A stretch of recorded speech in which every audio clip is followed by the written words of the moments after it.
Die behoefte aan vryheid en onafhanklikheid is 'n behoefte wat so oud is soos die mensdom self. Dit is dan ook die vernaamste rede waarom honderde Kaapse koloniste besluit het om in 1836 en 1837 die Kaapkolonie in georganiseerde trekgroepe te verlaat en elders 'n heenkome te vind, vry van die beklemmende wette en maatreëls van 'n Britse bewind. Die groot trek het sy beslag gekry. Hierdie voortrekkers of boere sou voortaan 'n leidende rol in die geskiedenis van Suid-Afrika speel, soos dit hier in 'n vries in die Voortrekkermonument in Pretoria uitgebeeld word.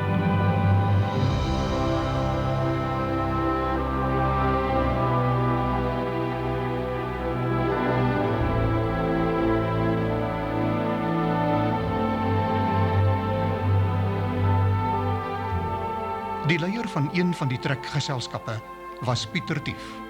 Hy was reeds 56 jaar oud toe hy as hoofkommandant en gouverneur van die trekkers verkies is.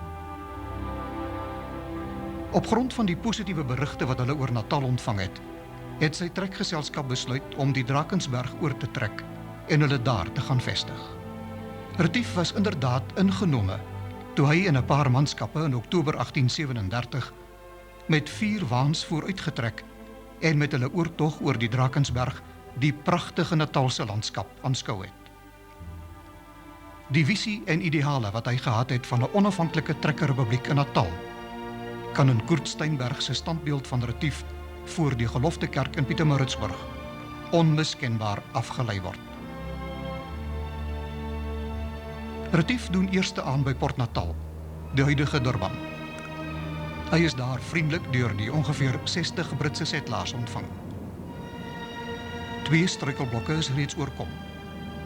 Die Drakensberg kon oorgetrek word en die groepie Britse setlaars het inderdaad sy aankoms in Natal verwelkom. Maar daar was 'n derde struikelblok. Dinga, koning van die Zulus. Hy het in 1828 sy halfbroer Shaka vermoor en in 1829 verhuis na 'n nuwe hoofkraal, Umgungundhlovu, plek van die olifante, ongeveer 20 kilometer suidwes van die huidige Ulundi.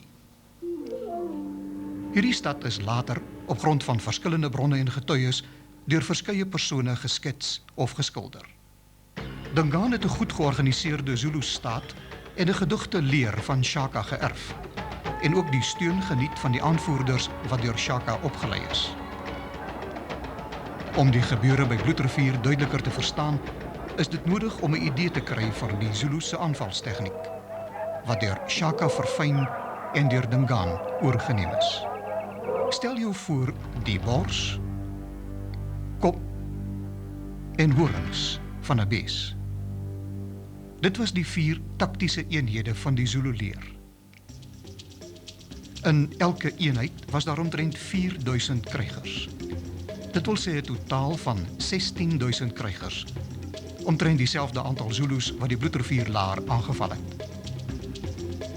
Die 2 horings het bestaan uit die jonger en meer voortvarende krygers, die 4-pote met wit en bruin beesvel skilde, wat gewapen was met tot 4 werpassegaaie. Hulle het eers op die vyand afgestorm, hulle omsingel en konsternasie gesaai met hulle werpassegaaie wat hulle tot 50 meter ver kon gooi. Teoreties gesproke kon hulle 24000 tot 32000 werpassegaaie op die vyand laat neerreën. Die kop het bestaan uit die ouer en meer ervare krygers, die ringkoppe. Hulle sou dan vorentoe storm en met hulle steekassegaaie kontak met die vyand maak. Die 4de eenheid was die bors of reserve, wat ook uit ervare krygers bestaan. Hulle het agter die kop aangetree om hulle te ondersteun en ook te verhoed dat die krygers in die kop nie terugval of vlug nie. Teen ander swart stamme was hierdie aanvalstegniek baie effektief.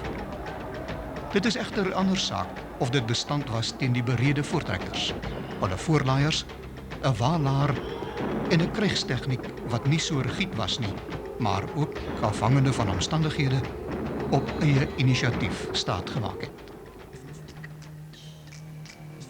Toe hy nog in Port Natal was, het Retief aan Dingaan 'n boodskap gestuur dat hy hom kom besoek om oor 'n grondgebied vir die voortrekkers te onderhandel. Min het Retief besef dat hy met 'n sluw en agterdogtige man te doen sou kry. 'n Man wat selfs nie geskroom het om sy eie familielede om die lewe te bring nie. Op 5 November 1837 het Piet Retief se oë die eerste keer op Umgungundhlovu gerus. Hierdie toneel, waar die stad geleë was, is uit die noorde geneem. 'n Paar opgeboude hutte is op die agtergrond sigbaar. Retief is hartlik deur Dingaan ontvang.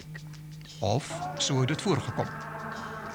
Die onderhandelings het oënskynlik ook vlot verloop.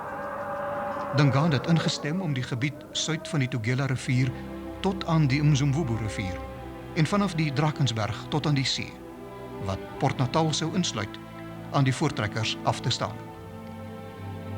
Hierdie gebied was maar uilbevolk, want Shaka het die meeste swart stamme in hierdie gebied doodgemaak of verwilder. Die meeste Zulus was dus buitendien in die gebied noord van die Tugela rivier gekonsentreer.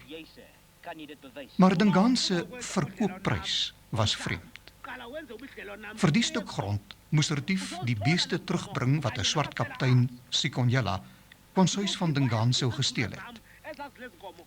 Retief het maar te gredig beloof om dit te doen, want sy ideaal van 'n vrye voortrekkerrepubliek met 'n eie hawe het inderdaad nou 'n werklikheid begin word.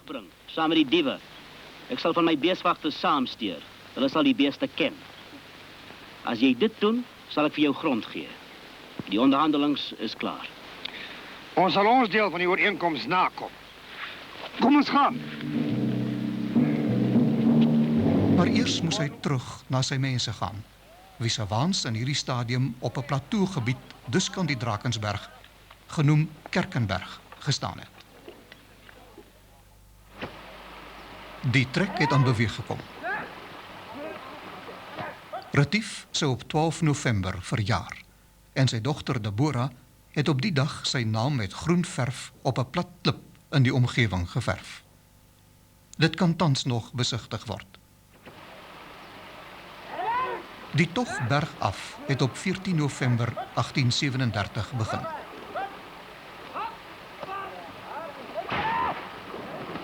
Berigte oor die sukses van sy onderhandelings met Dingaan het ook ander trekgroepe bereik en hulle het hul ook nou na Natal begewe.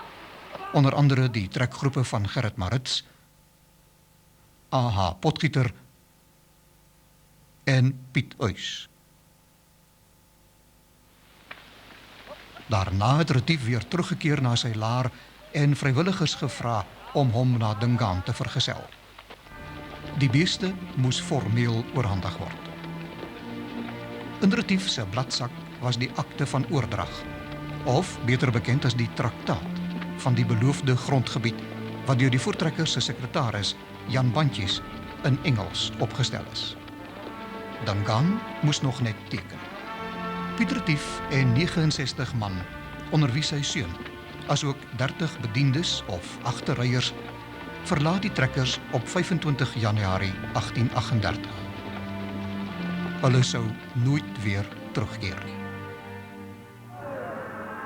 Retief het op 3 Februarie 1838 Dingaan se stad vanuit die weste genader.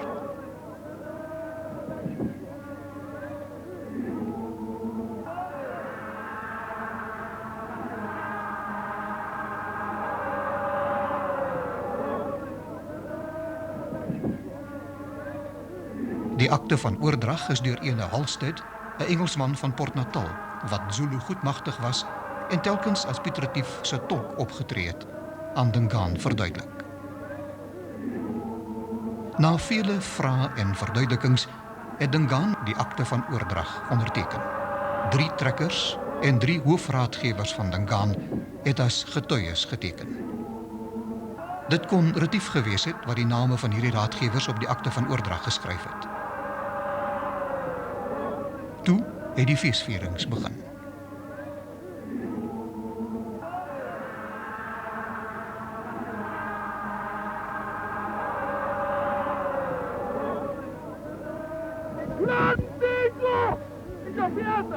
Die Zulus het weer met hulle danse begin. Daar was egter 'n ongemak onder die trekkers.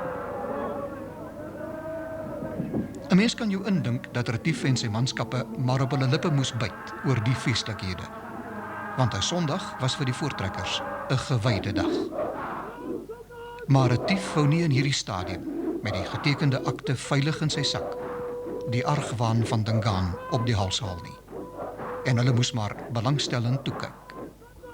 Heelwat historiese neem Retief kwalik dat hy ten spyte van die waarskuwings van sommige van sy eie mense, die Britse setlaars in Port Natal en die sendeling Owen, steeds geglo het dat Dingaan se bedoelings opreg was. Retief was ook daarvan bewus dat die grondgebied wat hy verkry het, reeds deur Dingaan aan die Britse setlaars in Port Natal beloof is. Maar sy ideaal van 'n veilige en onafhanklike trekkerrepubliek was so te sê verwesenlik. En hy was haastig om na sy mense terug te keer. Retief wou al die maandag 5 Februarie vertrek het. Maar toe laat Dingaan hulle weet dat hulle hom eers die volgende dag, 6 Februarie, moet kom groet. Soos die gebruik was, is hulle gewere en perde buite die stad gelaat.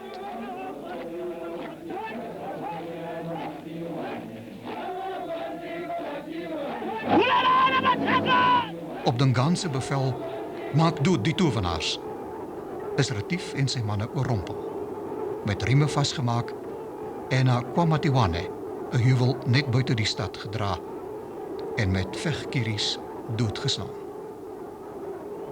Hierdie heuwel het nie Shlomo Amabutu geheet, soos baie geskrifte beweer nie. Die 30 bediendes moes dieselfde lot deel. Wat het Dingaan beweeg om hierdie verraderlike daad te pleeg? Vele redes word genoem. Dit bly egter 'n feit dat Dingaan die trekkers, wat in groot getalle sy land binne gekom het, gevrees het.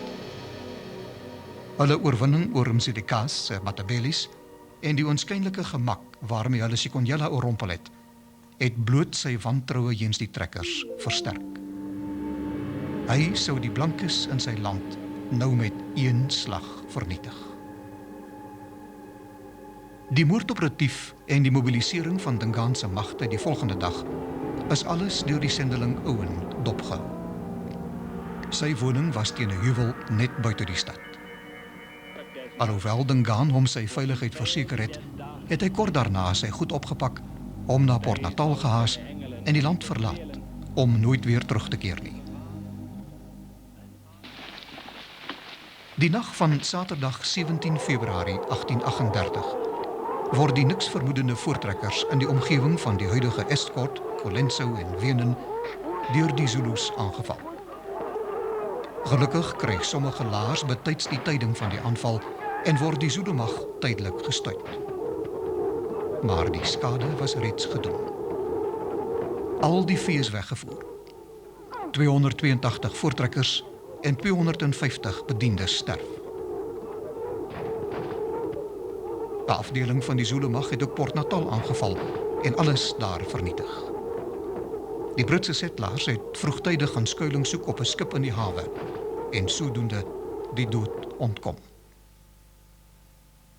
Na Retief se dood het Gerrit Marits, Piet Uys en A.H. Potgieter as leiers van die voortrekker in Natal na vore getree. Op 6 April 1838 word die kommando onder Uys en Potgieter by die Mteleni-berg deur die Zulus in 'n hinderlaag gelok. Piet Uys en sy seun sneuwel en Potgieter en sy manne moes vir hulle lewens vlug. Daarom sou hierdie ekspedisie voortaan as die vlugkommando bekend staan. Die voortrekkers het Potgieter van lafhartigheid beskuldig. Hieroor het hy hom so vererg dat hy besluit het om met sy mense terug oor die Drakensberg te trek. Later sou hy 'n belangrike rol in Transvaal of die latere Suid-Afrikaanse Republiek speel. Op 13 Augustus 1838 loods die Zulus hulle aanslag op Gatslaar, ook bekend as Veglaar, langs die Boesmansrivier by 'n diep kloof of holte, vandaar die naam, wat 'n natuurlike verskansing gebied het. Maar hierdie keer was die trekkers voorberei. 'n waalaar met alle openinge versper deur doringtakke was nou maar eenmaal die enigste manier om 'n aanval af te weer. Eers op die 3de dag kon slegs 75 weerbare manne daarin slaag om die Zulus te verdryf. Dingaan was nie baie in sy skik met die vertoning van sy ervare krygers by Gatslaar nie, en hy demoveer hulle tot die linkerhoring van jong rekrute. Dit was vir hulle 'n groot vernedering en hulle sou iets moes doen om weer Dingaan se gunste te wen. Hou dit in gedagte. Gerrit Marits sterf op 23 September 1838. Met Potgieter wat weggetrek en Uys wat gesneuwel het, was die voortrekkers nou leierloos. Maar 'n voortrekker-deputasie het reeds in Augustus 1838 in Graaf-Reinet aangekom en 'n bekende en gesiene man gevra om hom by die voortrekkers in Natal aan te sluit. Die man was Andries Pretorius. Hy word feitelik onmiddellik as hoofkommandant van die voortrekkers verkies. Pretorius het ook nie op hom laat wag nie, maar ook onmiddellik begin om 'n kommando militêr op 'n moontlike aanval deur die Zulus voor te berei. 5 dae daarna vertrek 'n kommando van 57 waans en 400 man in 'n noordoostelike rigting na Umgungundhlobo. Hulle sou nou die offensief neem en Dingaan in sy aanvalle stuit. Langs die pad sluit nog weerbare manne met hulle waans by hulle aan.